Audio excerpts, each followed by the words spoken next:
나의 아버지 하나님은 사랑이십니다. 주는 우리 아버지시라. 아브라함은 우리를 모르고 이스라엘은 우리를 인정하지 아니할지라도 여호와여, 주는 우리의 아버지시라. 옛날부터 주의 이름을 우리의 구속자라 하셨거늘. 이 책을 쓰는 한 가지 이유는 멸망받을 죄인이었던 저에게 위대한 사랑으로 임하셔서 특별한 일을 행하신 영광스러운 아버지 하나님, 그리고 사랑스러우신 예수님과 제 안에 계신 너무나 보배로우신 보혜사 성령님의 아름다운 덕을 세상 모든 이들에게 선전하고 자랑하고 싶은 마음에서입니다. 저는 시골이지만 풍요롭고 여유 있는 가정에서 어린 시절을 보냈습니다. 그럼에도 불구하고 세상은 저에게 아름답거나 행복한 모습이 아니었습니다. 저는 일반 사람들과 다른 시선으로 세상을 보고 있었던 것 같습니다. 죽음이 있고 질거와 간고가 있고 시기와 분쟁과 다툼이 있는 이 세상에 흥미를 느끼지 못했습니다. 저 자신도 병약했고 소아마비를 앓던 남동생이 어둡고 우울한 얼굴 또한 세상을 보는 거울이 되어 늘 우울하였습니다. 아픈 동생을 데리고 명의를 찾아 전국 방방곡곡으로 헤매는 어머니의 모습에서 질고가 무엇인지를 보았습니다. 그리고 고통과 슬픔으로 가득 찬 17년간의 여정을 마치고 자신의 품을 떠난 아들을 가슴에 묻고 몇 날 며칠을 신음하는 어머니를 보면서 이 세상이 사망의 그늘임을 알게 되었습니다. 하나님의 생명이 없는 세상은 오직 죽음이었고 무덤이었습니다. 동생의 죽음 이후로 제 안에는 누군가를 향한 막연한 질문이 있었습니다. 내가 왜 존재하고 있을까? 내가 왜 살아야 하지? 누구를 위해, 무엇을 위해? 내가 왜 날마다 무거운 짐을 지고 수많은 문제들로 신음하며 힘들고 고달픈 삶을 살아야 하는 것일까? 제 존재가 불쌍하게 느껴졌습니다. 무능하고 연약한 자신이 싫었습니다. 그래서 말이 없고 내성적인 아이, 사람을 두려워하고 대중 앞에 서는 것을 기피하는 소심한 아이로 자라갔습니다. 설상가상으로 19살 되던 해에 아버지께서 뇌출혈로 돌아가셨습니다. 저에게 아버지는 어두운 세상에서 빛이었습니다. 아버지와 함께 할 때면 언제나 행복했습니다. 아버지를 생각하는 것만으로 제 마음은 즉시 환한 빛과 따뜻한 기운이 감도는 봄 동산이 되곤 했습니다. 유일한 행복이고 비출기였던 아버지를 잃고 갑작스럽게 밀어닥친 절망의 파도 앞에 저는 맥없이 무너졌습니다. 오직 죽음을 원하며 몸과 마음을 사망 가운데로 몰고 갔습니다. 가장 쉽고 빠르게 죽을 수 있는 방법을 찾고 찾았습니다. 수면제와 독송이 있는 약물을 책상 서랍에 모아두는가 하면 한밤중에 아파트 베란다로 나가 어둠 속에 서 있기도 했습니다. 하지만 자살은 마음처럼 쉽지 않았습니다. 죽고 싶은데 죽지 못하는 고통으로 저는 점점 폐인이 되어 갔습니다. 더는 학업을 계속할 수 없어 휴학을 했고 밤마다 아픔으로 신음하며 끊임없이 베개를 적셨습니다. 지금 생각해보면 그때 저는 죽음의 영에 이끌리고 있었습니다. 그 경험을 통해 지옥의 고통을 어느 정도 알게 되었습니다. 소망이 없는데 끝나지 않는 것. 그것이 바로 지옥이었습니다. 그리고 아버지라는 존재가 얼마나 큰 의미이고 보배인지 절실히 깨닫게 되었습니다. 힘들고 고통스러운 저에게 절대적으로 필요한 것은 보호해주고 안식처가 되어줄 아버지였습니다. 아버지가 세상을 떠나셨고 다시 돌아오지 못한다는 현실 앞에서 저는 절규했습니다. 아무리 소망해도 실제가 되지 못하는 불가능, 그 암흑 속에 홀로 버려진 채 비통함과 억울함 가운데 하루하루 죽어가고 있었습니다. 지금도 잊히지 않는 그쯤 어느 날 밤의 일입니다. 그날도 초저녁부터 어둠 속에서 아버지를 하염없이 불렀습니다. 아버지, 아버지, 아버지. 그렇게 속절없이 부르고 불렀습니다. 아마 수만 번은 불렀을 것입니다. 아무런 반응도 없는 아버지를 미친 듯이 새벽까지 부르다 쓰러졌습니다. 처음에는 그리움으로, 나중에는 아무리 불러도 대답이 없는 아버지를 향한 원망으로 울부짖었습니다. 그것은 절망과 분노, 억울함이 가득 담긴 절규였습니다. 그런데 이 소리를 듣고 계신 분이 있었습니다. 참 아버지 되시는 만군의 여호와 하나님 아버지께서 듣고 계셨습니다. 야곱아, 어찌하여 내가 말하며 이스라엘아, 내가 이르기를 내 길은 여호와께 숨겨졌으며 내 송사는 하나님에게서 벗어난다 하느냐? 그 아버지 하나님께서 자신을 나타내셨습니다. 몇 날이 지나지 않아 언니의 편지를 통해 제게 초청장을 보내신 것입니다. 언니의 편지 안에는 놀랍게도 하나님의 생명이 있었습니다. 이 영광의 복음은 가장 값지고 귀한 생명의 빛이었습니다. 언니는 지성으로 이해한 하나님을 전하는 것이 아니었습니다. 하나님의 생명으로 거듭난 새로운 피조물이 되어 바로 복음의 실체로서 나타난 것이었습니다. 언니는 저와 완전히 다른 성격과 기질을 가지고 있었습니다. 세상이 즐겁고 신바람 나는, 그래서 언제나 행복한 사람이었습니다. 언니는 저희 집에 유복함을 마음껏 누리며 세상의 모든 유행을 쫓아 멋을 내고 즐기며 살았습니다. 그런 언니가 하나님을 만나서 세상을 떠나 변화된 삶을 살고 있다는 고백은 제게 굉장히 충격이었습니다. 언니를 이렇게 변화시킨 누군가가 있다면 그는 바로 신적 존재이며 사람으로서는 할 수 없다는 생각에 일단 편지를 손에 든 채 기도하기 시작했습니다. 저도 살아계신 하나님을 만나고 싶습니다. 지금까지 신이 없다고 생각했었지만 이제는 당신의 존재를 믿습니다. 저를 만나주세요. 저에게는 당신이 필요합니다. 저도 살고 싶습니다. 제발 저를 도와주세요.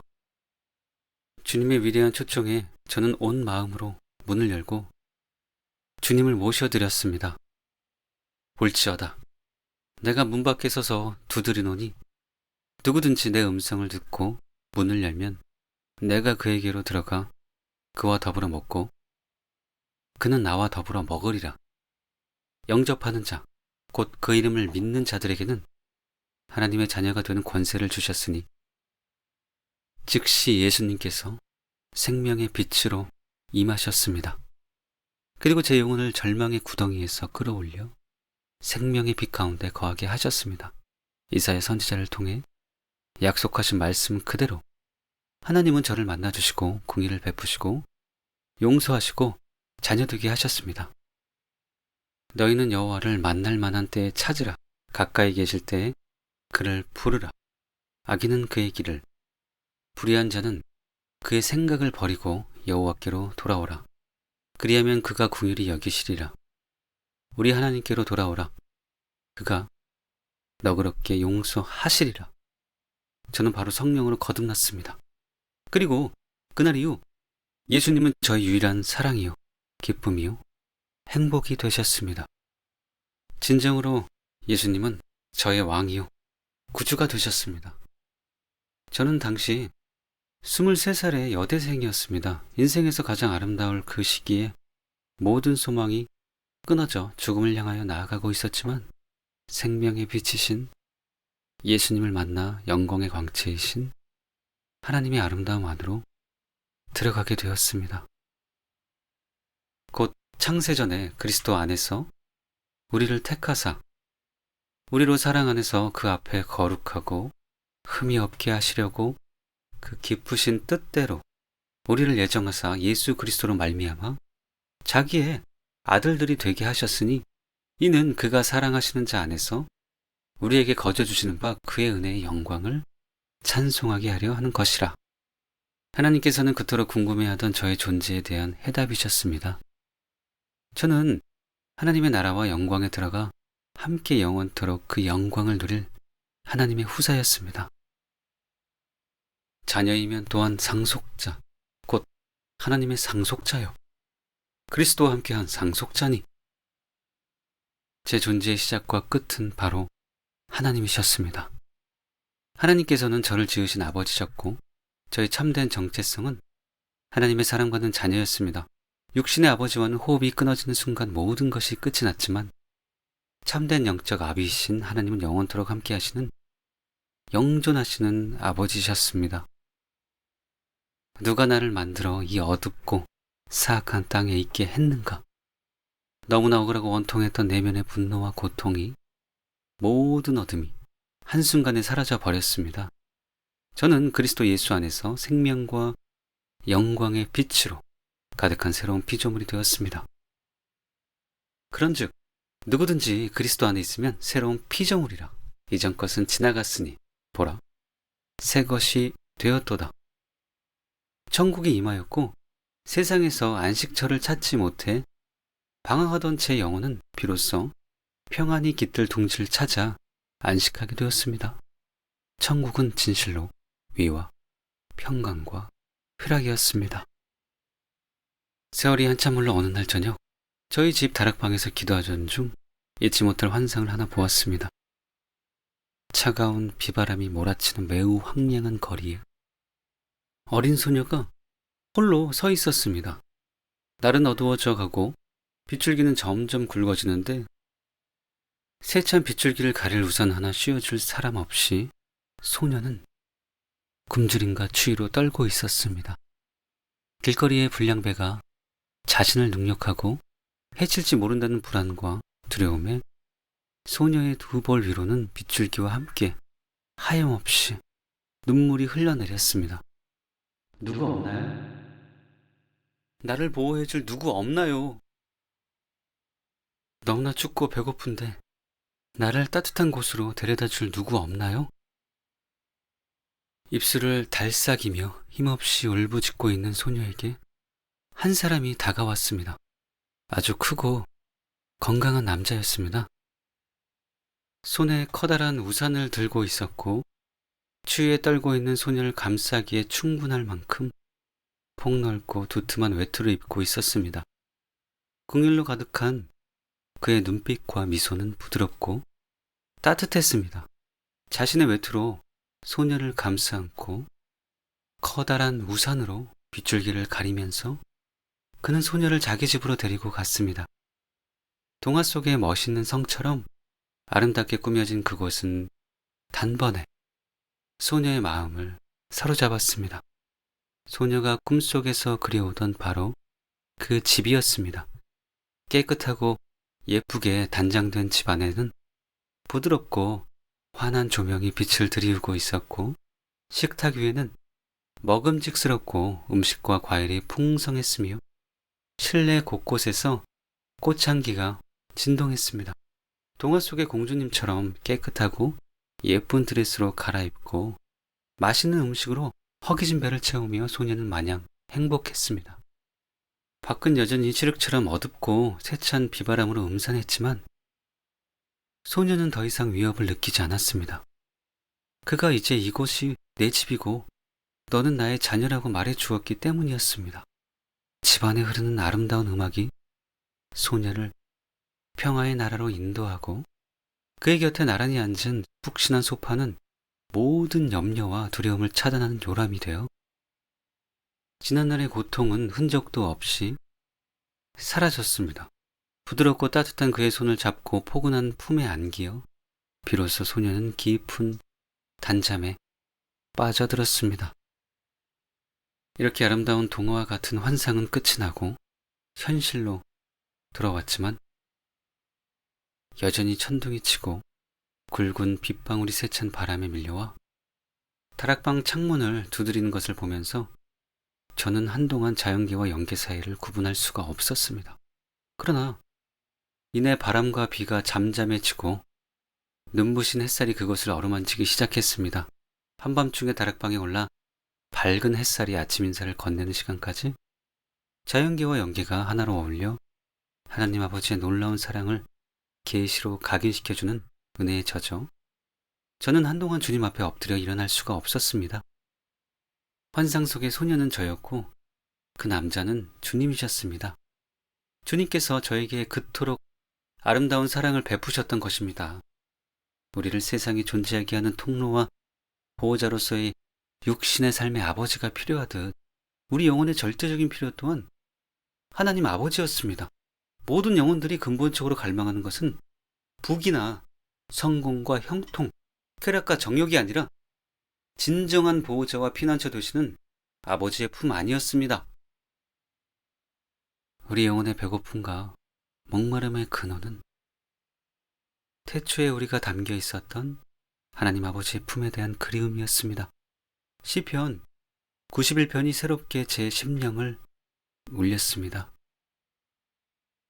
지존자의 은밀한 곳에 거주하며 전능자의 그늘 아래 사는 자여, 나는 여호와를 향하여 말하기를, 그는 나의 피난처요, 나의 요새요, 내가 위례하는 하나님이라 하리니, 이는 그가 너를 새 사냥꾼의 올무에서와 심한 전염병에서 건지실 것이미로다. 그가 너를 그의 깃으로 덮으시리니 내가 그 날개 아래에 피하리로다. 그의 진실함은 방패와 손방패가 되시나니 너는 밤에 찾아오는 공포와 낮에 날아드는 화살과 어두울 때 퍼지는 전염병과 밝을 때 닥쳐오는 재앙을 두려워하지 아니하리로다. 1000명이 내 왼쪽에서 10,000명이 내 오른쪽에서 엎드러지나 이 재앙이 내게 가까이 하지 못하리로다. 오직 너는 똑똑히 보리니 악인들의 보응을 내가 보리로다.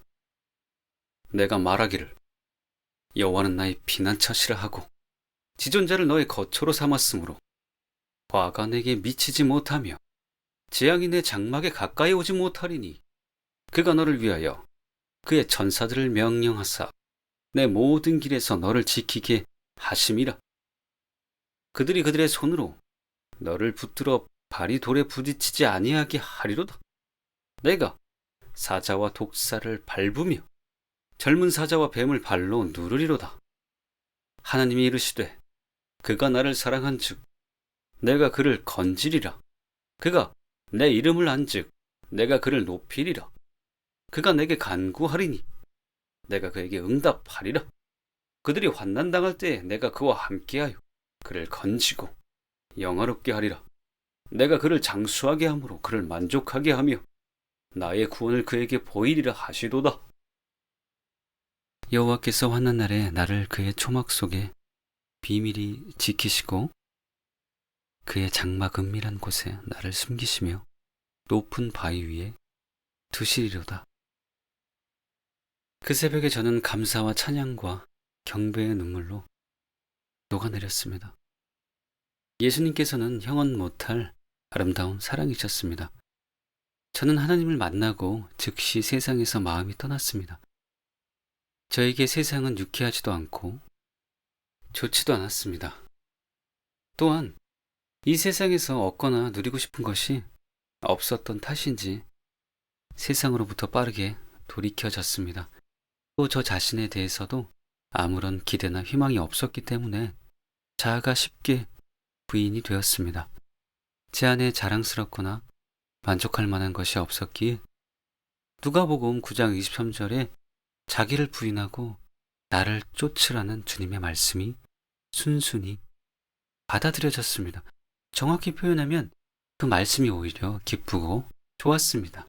저에게는 무능하고 무익한 내가 사는 것이 아니라 전능자이신 주님이 사시는 삶이 진정한 구원이었기에 기쁨으로 저의 모든 권리를 주님께 드렸습니다. 제 영혼은 하나님을 향한 열정과 갈망으로 타들어갔습니다. 하나님의 영광의 불이 저를 삼켰습니다. 저는 겁없이 이 거룩한 불 가운데로 뛰어들었습니다. 이 땅에 생명의 불을 던지러 오신 주님, 모든 영혼에게 이 불이 붙기를 소원하시는 주님의 갈망이 성취되도록 제 인생을 불쏘시개와 땔감으로 내어드리고 싶었습니다. 그때부터 시작된 주님을 향한 갈망과 그리움, 목마름과 사랑은 그 누구도 그 무엇도 약화시키거나 끌 수 없는 맹렬한 불꽃이 되었습니다. 너는 나를 도장같이 마음에 품고 도장같이 팔에 두라. 사랑은 죽음같이 강하고 질투는 수월같이 잔인하며 불길같이 일어나니 그 기세가 여호와의 불과 같으니라. 저의 관심은 오직 하나님 한 분이었습니다. 지존하신 하나님께서 자기를 거역하고 죄로 멸망케 된 인생들을 살리시기 위해 영광의 광채이시고 본체의 형상이신 품 안에 예수 그리스도를 십자가에 죽게 하신 사랑이 저에게는 헤아릴 수 없고 측량할 수 없는 무한 감동이었습니다. 이 위대한 사랑의 본체이신 하나님을 알고 싶어 말씀으로 다름질에 들어갔습니다. 단숨에 신약과 구약을 읽으며 말씀과 사랑에 빠졌습니다. 또 수많은 시간을 기도하며 하나님께 나아갔습니다. 저의 삶은 말씀과 기도로 하나님을 만나고 주변 사람들에게 예수님을 증거하며 하나님께로 이끄는 새로운 삶으로 바뀌었습니다. 저는 이전의 사람이 아니었습니다. 내가 그리스도와 함께 십자가에 못 박혔나니? 그런즉 이제는 내가 사는 것이 아니요 오직 내 안에 그리스도께서 사시는 것이라. 이제 내가 육체 가운데 사는 것은 나를 사랑하사 나를 위하여 자기 자신을 버리신 하나님의 아들을 믿는 믿음 안에서 사는 것이라. 성령님의 인도하심을 따라 말씀과 기도로 주님을 배우고 알아가며 거룩한 그분의 형상을 이루는 영광의 여정으로 들어가게 되었습니다. 여호와의 율법은 완전하여 영혼을 소성시키며 여호와의 증거는 확실하여 우둔한 자를 지롭게 하며 여호와의 교훈은 정직하여 마음을 기쁘게 하고 여호와의 계명은 순결하여 눈을 밝게 하시도다. 여호와를 경외하는 도는 정결하여 영혼까지 이루고 여호와의 법도 진실하여 다 위로우니 금 곧 많은 순금보다 더 사모할 것이며 꿀과 송이꿀보다 더 달도다. 또 주의 종이 이것으로 경고를 받고 이것을 지킴으로 상이 크나이다. 자기 허물을 능히 깨달을 자 누구리요? 나를 숨은 허물에서 벗어나게 하시고 또 주의 종에게 고의로 죄를 짓지 말게 하사 그 죄가 나를 주장하지 못하게 하소서. 그리하면 내가 정직하여 큰 죄과에서 벗어나겠나이다. 나의 반석이시요 나의 구속자이신 여호와여, 내 입의 말과 마음의 묵상이 주님 앞에 연락되기를 원하나이다. 언제나 말씀을 읽게 되면 기도로 들어갔습니다. 말씀을 읽는 것과 기도한 것이 늘 동일선상에 있었습니다. 말씀을 통해 주님의 형상을 대면하면 그 아름다움 앞에서 더러움과 탐욕스러움, 세속적 야망과 허영이 드러났습니다. 그 거룩 앞에 벌거벗겨진 수치로 인하여 부끄럽고 죄송해서 통회할 수밖에 없었습니다. 그렇게 수년을 보냈습니다. 무엇보다도 한 알의 밀알처럼 죽어서 많은 열매를 맺음으로써 하나님 아버지의 소원인 수많은 영혼들의 구원의 통로가 되고 싶었기에 말씀을 읽다가 제 안에 있는 하나님의 형상이 아닌 죄인의 형상을 보게 될 때마다 아파하고 탄식했습니다. 그렇게 애통하며 회개하는 시간마다 주님께서는 여러 가지 방법과 모양으로 자신을 계시해 주셨습니다. 베드로가 사도행전 2장에서 말한 것처럼 꿈과 환상과 예언, 그리고 성령님의 음성을 통해 더욱 쉽게 주님을 알 수 있었습니다. 성령님은 모든 환경과 관계와 사건들 속에서 온전한 하나님의 형상을 알아가도록 은혜를 베푸셨기에 저는 주님을 깊이 사랑하게 되었습니다. 주님을 알게 되고 주님의 형상을 보게 되면 그 존재 자체가 아름다움이고 사랑이기에 그분을 사랑하지 않을 수 없었습니다.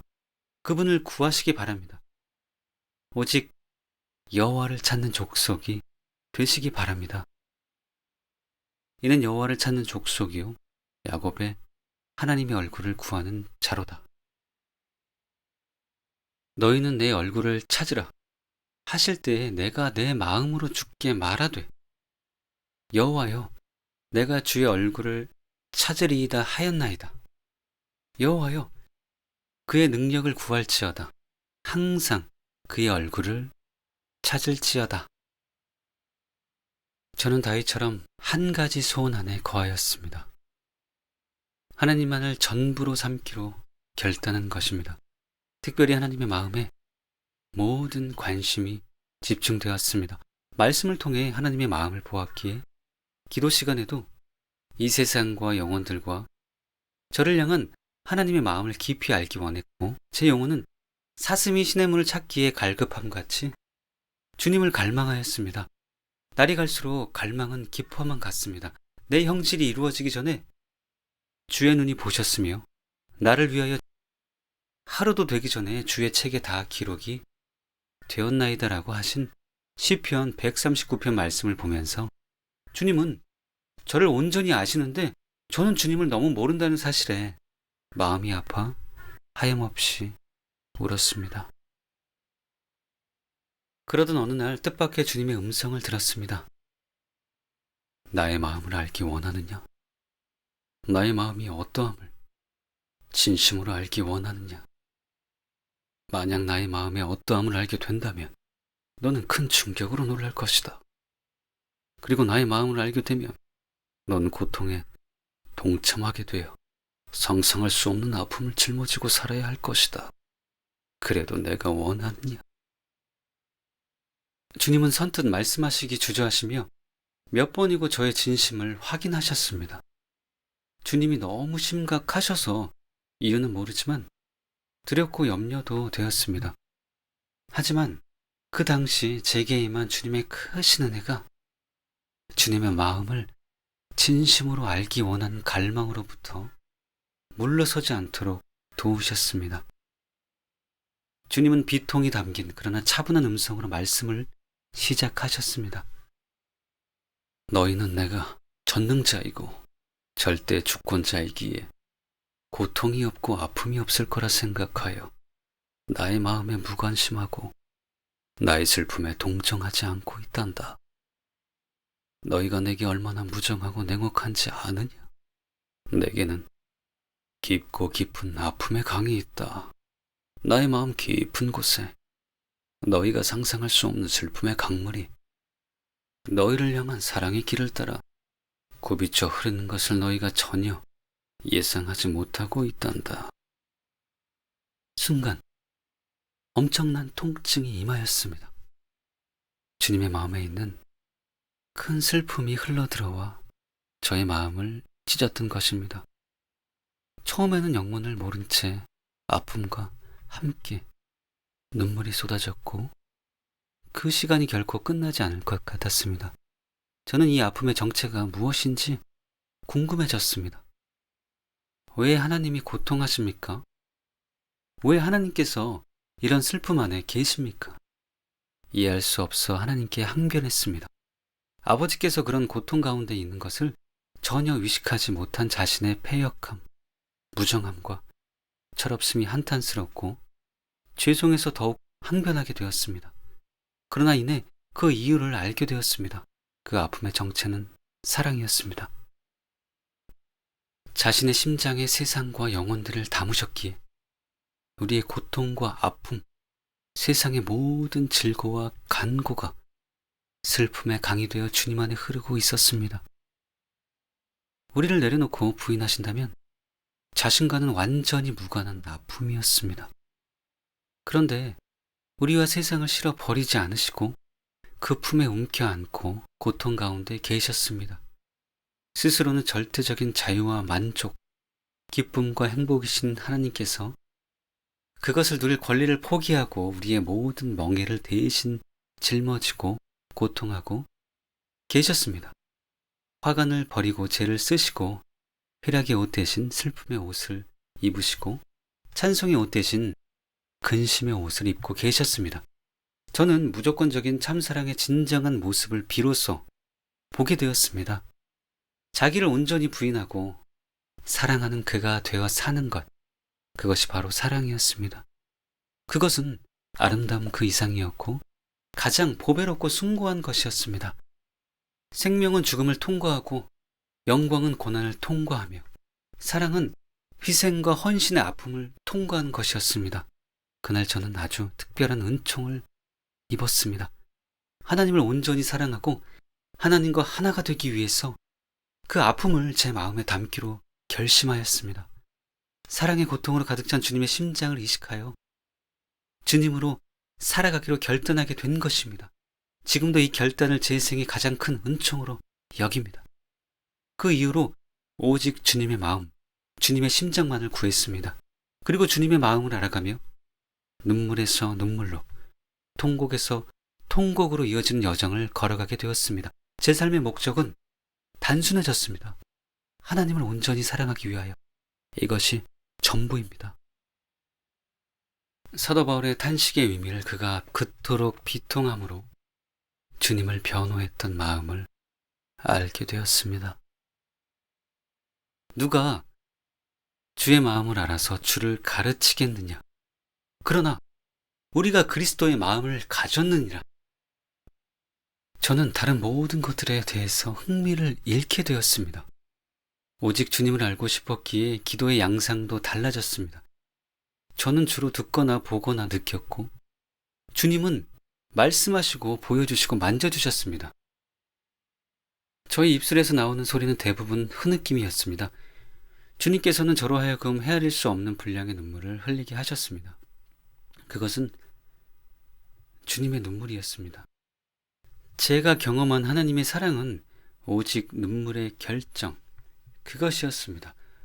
모든 인류를 위해 이 땅에서 겪으셔야 했던 주님의 아픔과 질고가 어떠했는지 알게 되어 저는 그 사랑 앞에 눈물 없이 설 수 없었습니다. 그는 주 앞에서 자라나기를 연한 순 같고 마른 땅에서 나온 뿌리 같아서 고운 모양도 없고 풍채도 없은즉 우리가 보기에 흠모할 만한 아름다운 것이 없도다. 그는 멸시를 받아 사람들에게 버림받았으며 간고를 많이 겪었으며 질고를 아는 자라. 마치 사람들이 그에게서 얼굴을 가리는 것 같이 멸시를 당하였고 우리도 그를 귀히 여기지 아니하였도다. 긴 세월 중고자로 살아오면서 저는 여러 차례 십자가의 고통을 체험하는 은혜를 입었습니다. 그중 가장 깊이 가겠는 두 가지를 나누기 원합니다. 교회가 방배동에서 서초동 성전으로 이전한 직후였습니다. 주님을 더욱 알고 싶은 열망으로 마음이 타들어가고 있을 때 주님께서 저를 십자가 체험실로 이끄셨습니다. 매우 생소한 경험이었습니다. 저를 어느 방으로 이끄셨는데 그곳에는 아무것도 없고 오직 소리만 있었습니다. 숨소리조차 낼 수 없는 고요함 속에서 매우 낮고 차분한 평정을 유지한 음성이 들렸습니다. 그때 사람들이 나를 때렸어. 때리고 또 때렸어. 끊임없이 멈추지 않고 그들은 나를 때렸어. 나의 살이 찢어지고 혈관이 터지고 신경이 손상되기까지. 그들은 나를 때리고 또 때렸어. 나중에는 감각이 없어지고 아픔을 느낄 수도 없었어. 이렇게 육체의 통증은 멀어졌고 수치감과 모욕감이 나를 더 아프게 했어. 그들은 발로 걷어차고 또 걷어찼어. 더러운 침을 내게 뱉고 수치스러운 욕설과 저주로 나를 짓밟았어. 나를 더럽히고 또 더럽혔어. 나는 그때 개보다 못하고 벌레보다 못했어. 마치 벌레처럼 짓뭉개지고 처참하게 지리개질 수밖에 없었어. 내가 무엇을 했기에, 무슨 악을 행했다고, 무슨 잘못이 내게 있다고.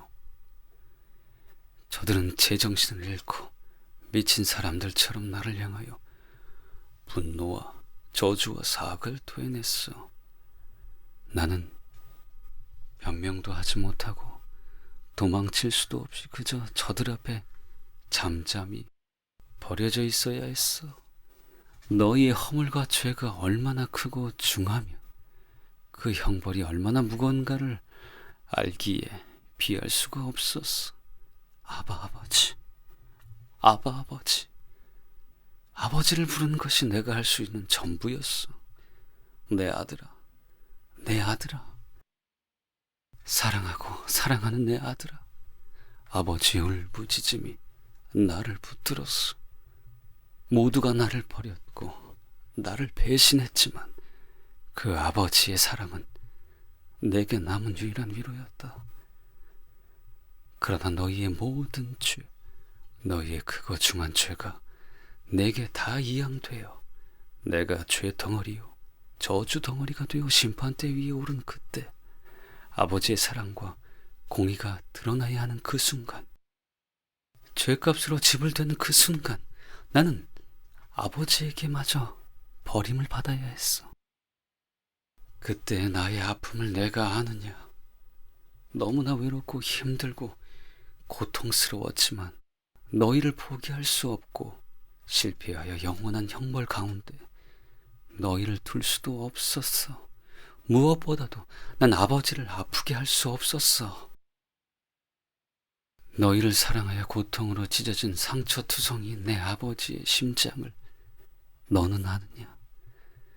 나는 내 아버지, 너희를 향한 그 사랑의 아픔을 참아 더 이상 보고 있을 수 없어서 자청하여 이 땅에 오게 되었다.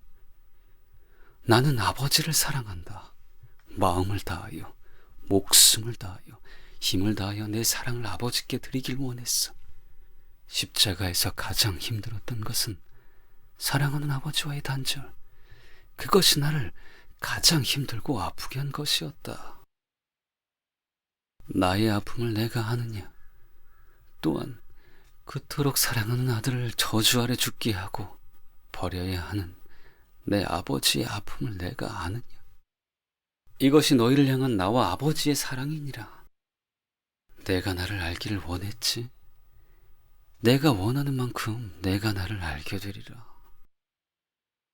그 새벽 흐르는 시내처럼 눈물은 끝없이 이어지고 마음은 하나님을 향하여 더없이 애절해졌습니다.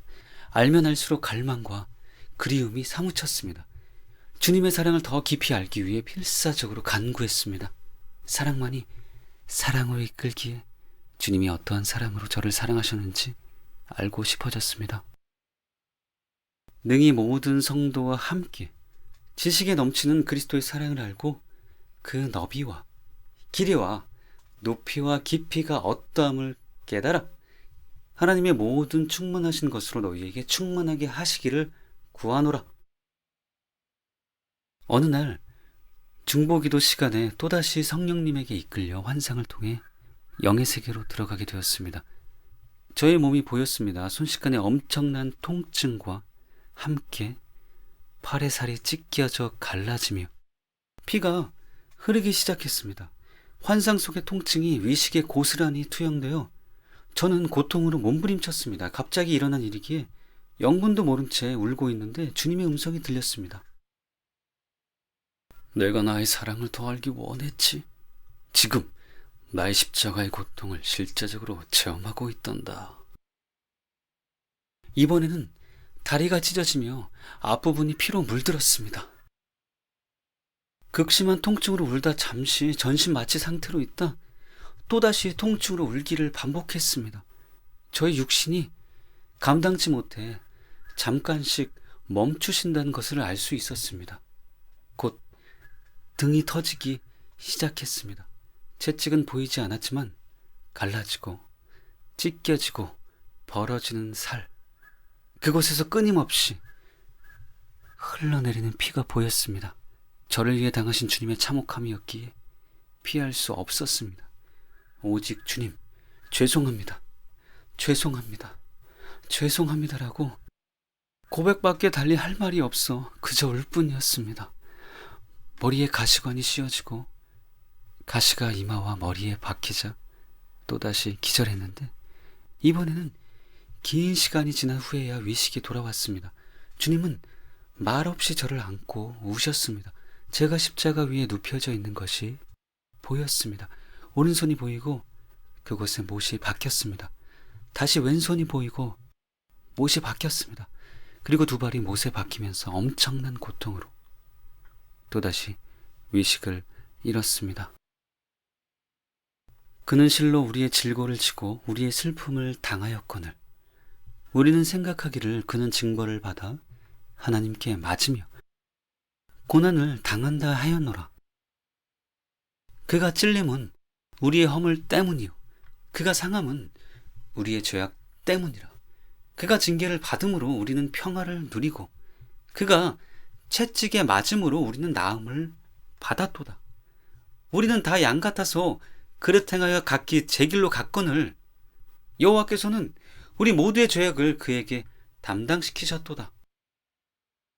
저는 이사야 53장의 말씀을 문자가 아니라 체험적으로 알게 되어 자원하여 자신을 십자가에 못 박음으로써 제가 사는 것이 아니라 오직 주님으로 사시게 하는 이 진리의 옷을 기꺼이 입었습니다.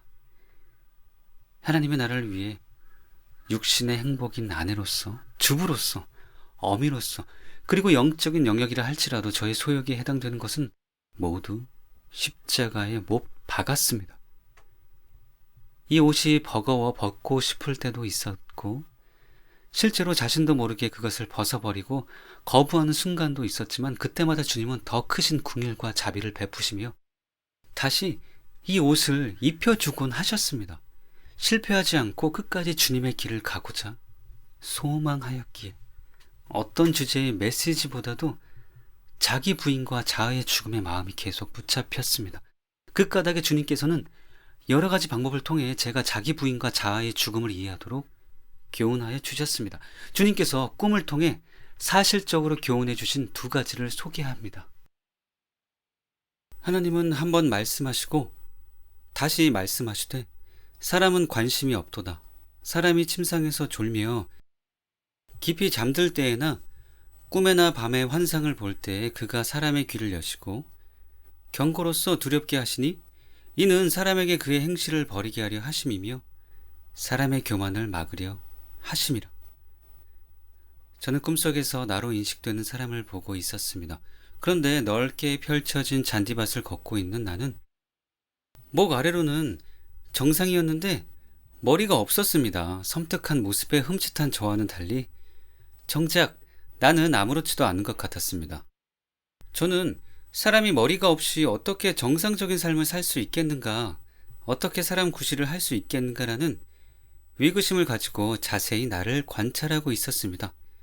나는 차분히 길을 걸으며 뭔가를 열심히 계획하고 추진하는 듯이 보였습니다. 무엇보다 안정되어 있었고 기쁨이 가득한 평화로 옷을 입고 있는 모습이 인상적이었습니다.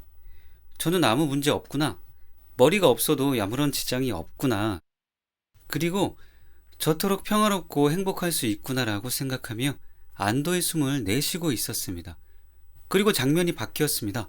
어마어마하게 넓은 대형 스타디움에 수많은 관객들이 앉아 있었습니다.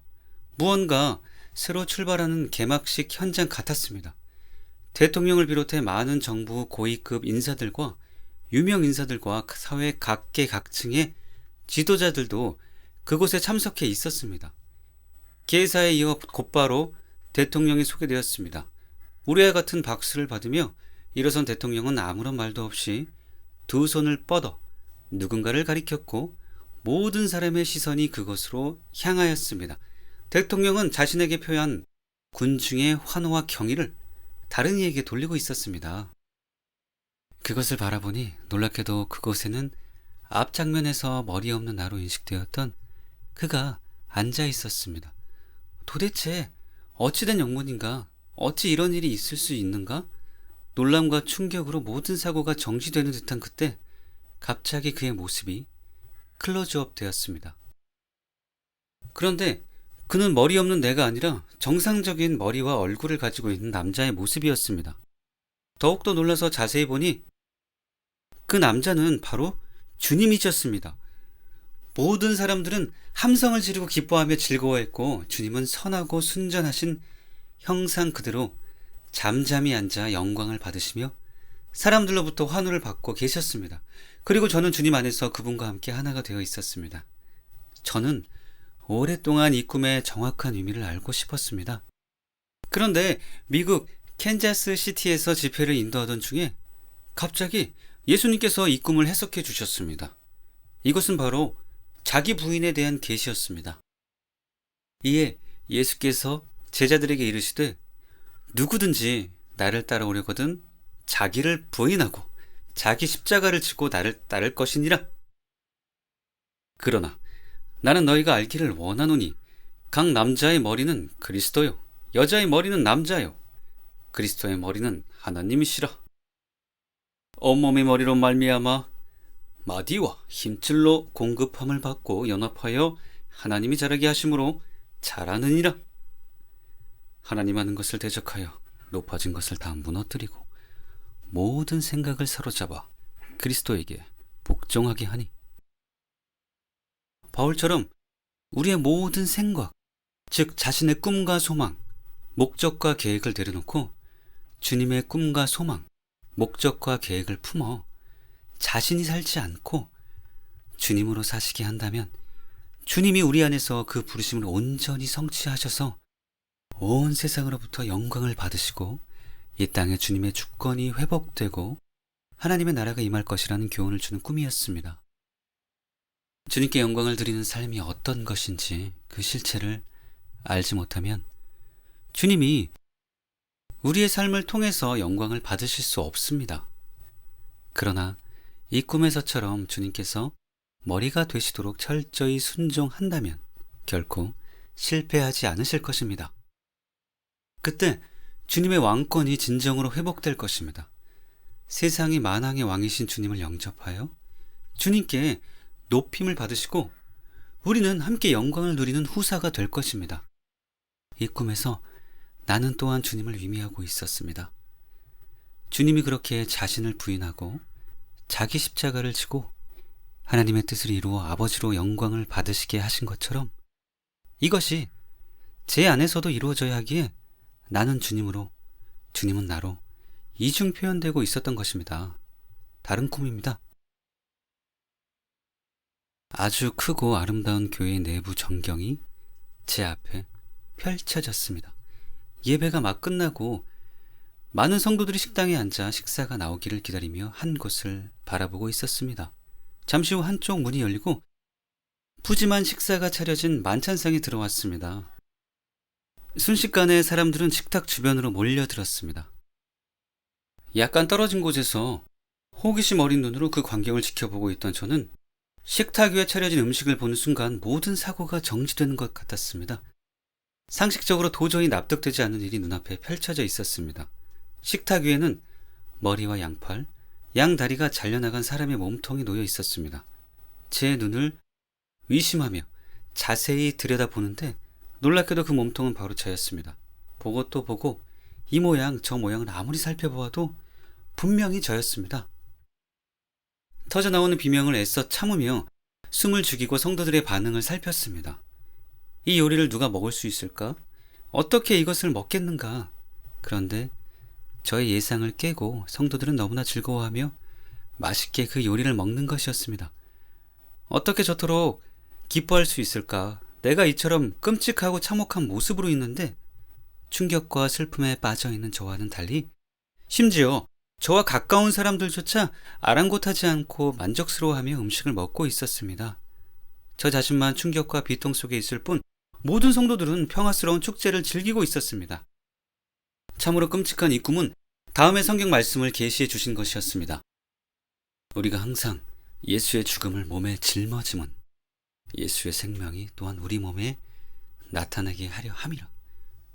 우리 살아있는 자가 항상 예수를 위하여 죽음에 넘겨짐은 예수의 생명이 또한 우리 죽을 육체에 나타나게 하려 함이라. 그런즉 사망은 우리 안에 역사하고 생명은 너희 안에 역사하느니라.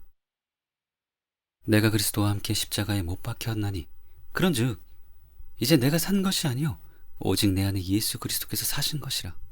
이제 내가 육체 가운데 사는 것은 나를 사랑하사 나를 위하여 자기 자신을 버리신 하나님의 아들을 믿는 믿음 안에 사는 것이라. 이 꿈은 내가 십자가에서 그리스도와 함께 죽을 때 생명의 떡이신 예수 그리스도께서 내 안에 살게 되신다는 사실을 보여주는 것이었습니다. 그럴 때 문 영혼들이 우리를 통해 참된 음료요 양식이신 예수 그리스도를 먹고 마심으로 주님이 그들에게 생명이 되고 기쁨이 되며 행복이 되실 수 있다는 교훈이었습니다. 이 꿈은 주님이 제 안에서 어떤 삶을 살기를 원하시는지 입체적으로 설명하고 있었습니다. 주님의 자취를 따르는 삶의 실체를 보여줌으로써 지식이 아니라 삶으로 이끌어 주시기 위함이었습니다. 저는 이 꿈속에서처럼 진정으로 죽어져서 오직 주님을 얻고 주님 안에서만 발견되어 주님처럼 바울처럼 모든 영혼들을 위한 생명의 양식이 되는 삶을 살게 되기를 진정으로 원합니다. 무엇보다도 이 꿈을 통해 베푸신 가장 큰 은혜는 저로 주님을 깊이 체험하게 하신 것입니다. 꿈속에서 저는 너무 아팠고 무엇보다도 인격이 치욕적으로 난도질당하고 있었습니다. 벌겨벗겨져 토막난 몸으로 모든 사람의 요깃거리가 되어 있는 자신이 너무나 처참했습니다. 저는 모욕과 수치로 고통스러워하고 있었습니다. 특별히 저의 입장은 아랑곳하지 않고 자신들의 필요만 채우며 즐거워하는 성도들이 한없이 야속하고 섭섭하지만 그럼에도 그것을 기뻐해야 하는 자신이 측은했습니다. 그런데 이것이 바로 주님께서 당하신 슬픔이었습니다. 저를 구원하기 위하여 악이 없고 죄가 없으신 그분이 저를 대신하여 참고 견디신 모욕과 수치였습니다. 자신을 버리시고 향기로운 제물과 생축으로 드려지면서 주님이 짊어지셔야 했던, 그리고 아버지 하나님이 참으셔야 했던 고통이었습니다. 이 꿈의 비밀을 깨달은 그날 주님을 더 알고 더 얻게 되었습니다. 비록 꿈이었지만 마치 직접 경험하는 듯 아버지 하나님과 예수님이 어떠한 사랑으로 저를 사랑하시는지 더 깊이 알게 되는 너무나 귀한 은혜를 입었습니다. 그러므로 사랑을 받은 자녀같이 너희는 하나님을 본받는 자가 되고 그리스도께서 너희를 사랑하신 것 같이 너희도 사랑 가운데 행하라. 그는 우리를 위하여 자신을 버리사 향기로운 제물과 희생 제물로 하나님께 드리셨느니라. 저는 성경의 모든 진리를 다 받기를 원합니다. 선택적으로 어떤 것은 받고 어떤 것은 버리는 편중된 삶을 사는 것이 아니라 성경의 모든 진리를 이루는 삶을 살고 싶습니다. 그가 우리를 위하여 목숨을 버리셨으니 우리가 이로써 사랑을 알고 우리도 형제들을 위하여 목숨을 버리는 것이 마땅하니라. 우리의 참 아버지 하나님께서는 이렇듯 사랑이십니다. 하나님의 존재 자체는 우리를 위한 사랑이요 축복입니다. 사랑이 무엇인지 진정한 의미를 계시해 주신 그 은혜를 헛되게 하고 싶지 않아 이 시간도 눈물로 주님을 구합니다.